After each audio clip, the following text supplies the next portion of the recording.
Vamos falar sobre as eleições de 2024. A propaganda eleitoral é um momento importante para que os eleitores conheçam as propostas dos candidatos, mas ela só é permitida a partir do dia 16 de agosto. Então, como fazer a pré-campanha eleitoral sem desrespeitar a lei? E é para falar sobre esse assunto que está aqui no estúdio do Jornal do Meio-Dia o advogado especialista em direito eleitoral, José Antônio Rosa. Boa tarde, doutor José Antônio, seja bem-vindo aqui ao Jornal do Meio-Dia. Boa tarde, Lúcio. Boa tarde, Camila. Boa tarde. Obrigado. Espero poder esclarecer aos milhares de candidatos desse estado sobre a questão da pré-campanha. A gente sempre ouve aí que na pré-campanha pode tudo, mas não pode pedir voto. Agora, eu gostaria de saber o seguinte, pode gastar quanto cada candidato na pré-campanha? Em regra geral, esse poder tudo aí é uma forma de falar que o candidato pode se movimentar, né?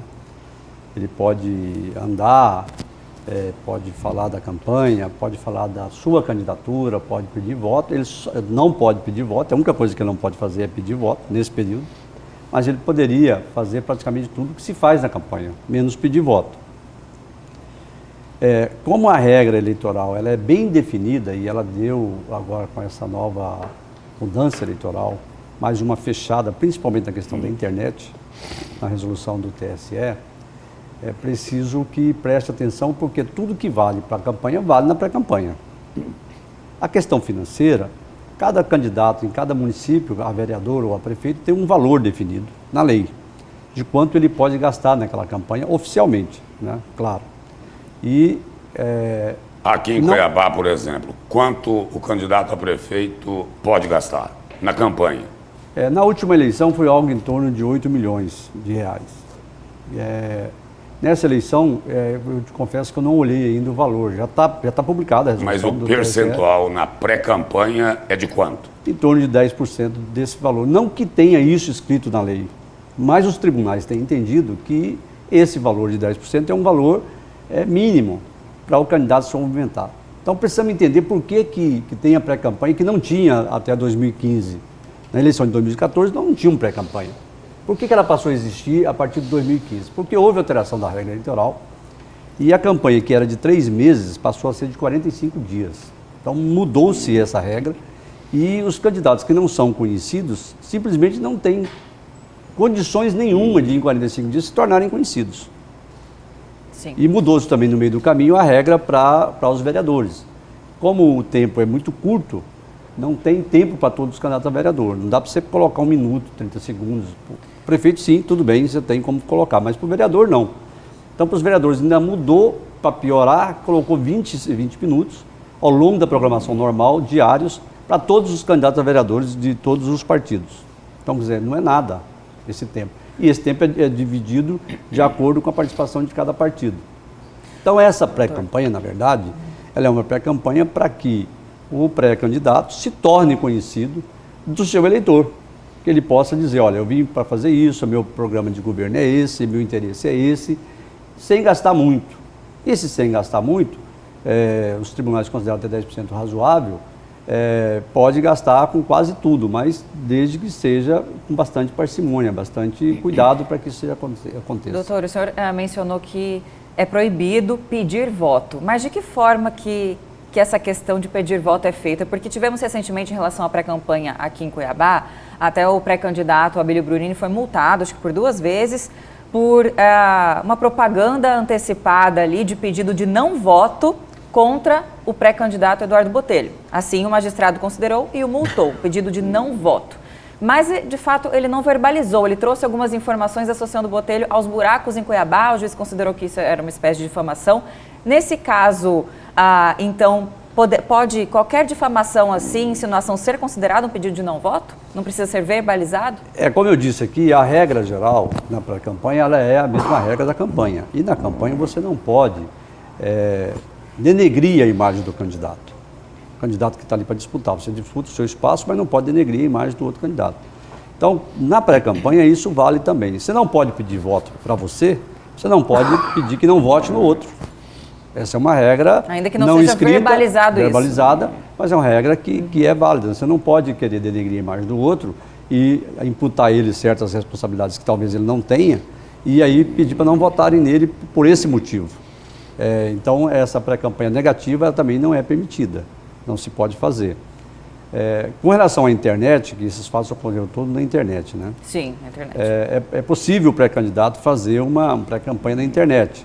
É evidente que os candidatos que têm visibilidade, que são aqueles que têm mandato parlamentar ou outros mandatos, o prefeito candidato à reeleição, o deputado federal, o deputado estadual, o vereador candidato à reeleição, esses não precisam de muito esforço para aparecer na mídia, na internet, já tem os seus seguidores e tal. O outro é que precisa. Esse que precisa, o candidato que precisa, ele pode, na internet, na sua rede social privada, fazer demonstração do que ele quer fazer como vereador ou como prefeito.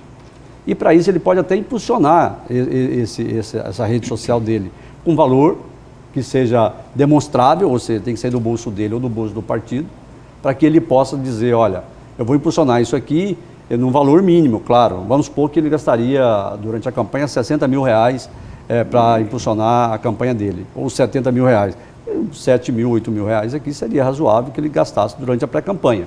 Isso é permitido, isso ele pode fazer, para que ele possa divulgar e se mostrar ao eleitor, dizer o que ele veio e demonstrar que ele tem interesse em ajudar e o eleitor possa demonstrar interesse em votar nele no futuro. Começa aí uma caminhada para a campanha.